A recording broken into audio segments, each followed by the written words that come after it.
જિલ્લા કાનૂની સેવા સત્તા મંડળ નડિયાદ દ્વારા બંધારણ દિવસ ઉજવાયો। રાષ્ટ્રીય કાનૂની સેવા સત્તા મંડળ સુપ્રીમ કોર્ટ નવી દિલ્હી દ્વારા નિર્ધારિત કાનૂની શિક્ષણ કાર્યક્રમો અનુસાર ગુજરાત રાજ્ય કાનૂની સેવા સત્તા મંડળ ગુજરાત હાઈકોર્ટ અમદાવાદની સૂચના મુજબ તથા જિલ્લા કાનૂની સેવા સત્તા મંડળ જિલ્લા ન્યાયાલય ખેડા નડિયાદના ચેરમેન અને મુખ્ય જિલ્લા ન્યાયાધીશ શ્રી N.A.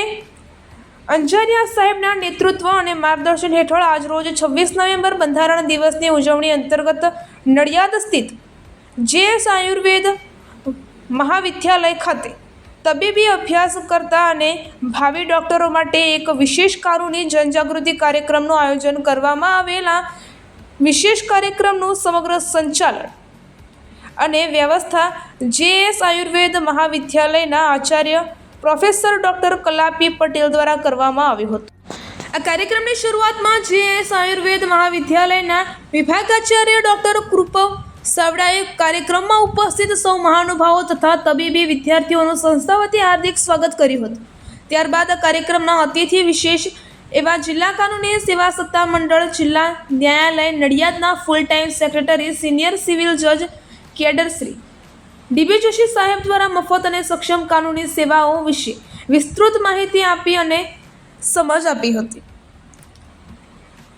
આ કાર્યક્રમના અધ્યક્ષ એવા તાલુકા કાનૂની સેવા સમિતિ સિનિયર સિવિલ કોર્ટ નડિયાદના ચેરમેન અને પ્રિન્સિપાલ સિનિયર સિવિલ જજ શ્રી GD પડિયા સાહેબે પ્રાસંગિક સંબોધન કરતા જણાવેલ કે આપણો ભારત દેશ આઝાદ થયો ત્યારબાદ દેશનું કાયદાકીય રીતે યોગ્ય સંચાલન અને વહીવટી કરી શકાય તે માટે આપણું પોતાનું બંધારણ હોવું જરૂરી જણાતા આપણી સંસદ દ્વારા બંધારણની રચના માટે ડૉક્ટર બાબા સાહેબ આંબેડકરની અધ્યક્ષતામાં બંધારણ સમિતિની રચના કરવામાં આવી હતી। આ બંધારણ સમિતિ દ્વારા 2 વર્ષ સુધી વિશ્વમાં વિવિધ દેશોના બંધારણોનો ઊંડાણપૂર્વક અભ્યાસ કરીને બંધારણની રચના કરીને 26 નવેમ્બર 1949ના રોજ ભારતીય સંસદમાં રજૂ કરતા સંસદ દ્વારા બંધારણનો સ્વીકાર કરીને 26મી જાન્યુઆરી 1950થી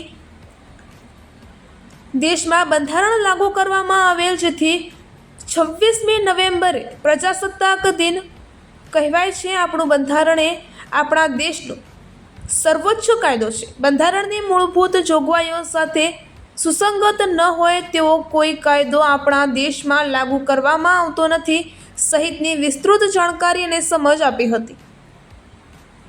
આ કાર્યક્રમના અંતમાં JS આયુર્વેદ મહાવિદ્યાલયના આસિસ્ટન્ટ પ્રોફેસર ડૉક્ટર ઇન્દિરા દ્વારા ઉપસ્થિત મહાનુભાવો સહિત સૌ આ કાર્યક્રમને સફળ બનાવવા બદલ સૌનો આભાર વ્યક્ત કરીને આભાર વિધિ કરી હતી, જેમાં ગણ સહિત તબીબી વિદ્યાર્થીઓ મોટી સંખ્યામાં ઉપસ્થિત રહ્યા હતા। ના રોજ કેન્દ્ર સરકાર દ્વારા નોટિફિકેશન બહાર પાડીને આ દિવસને સંવિધાન દિવસ તરીકે ઉજવવાનું નક્કી કરવામાં આવેલું છે, જે લગત આજરોજ આયુર્વેદિક કોલેજ ખાતે કાર્યક્રમ રાખવામાં આવેલ છે। આ દિવસે આપણું સંવિધાન એડોપ્ટ કરવામાં આવેલું હતું। કોન્સ્ટિટ્યુશન એસેમ્બલીમાં આજે આ પ્રસ્તાવ મૂકવામાં આવેલો હતો આપણા સંવિધાનને લગતો, અને પછી 2 વર્ષ બાદ 26/1ના રોજ પ્રજાસત્તાક દિવસે આ સંવિધાન અમલમાં આવેલું હતું।